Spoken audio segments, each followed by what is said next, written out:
نماز چھوڑ دیتے ہیں اور پھر حیران ہوتے ہیں کہ زندگی میں سکون کیوں نہیں۔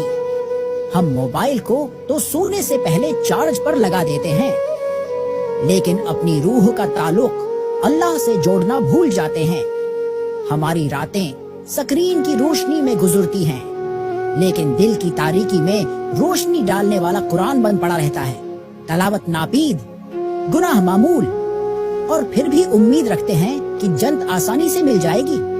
ہم اللہ کی نافرمانی کرتے ہیں اور پھر اسی اللہ سے دنیا و آخرت کی کامیابی کی دعائیں مانگتے ہیں۔ قرآن کہتا ہے، بے شک نماز بے حیائی اور برے کاموں سے روکتی ہے، اپنی قسمت کا شکوہ مت کرو جب تم نے اس ذات سے تعلق ہی کمزور کر رکھا ہو جو تقدیروں کا مالک ہے۔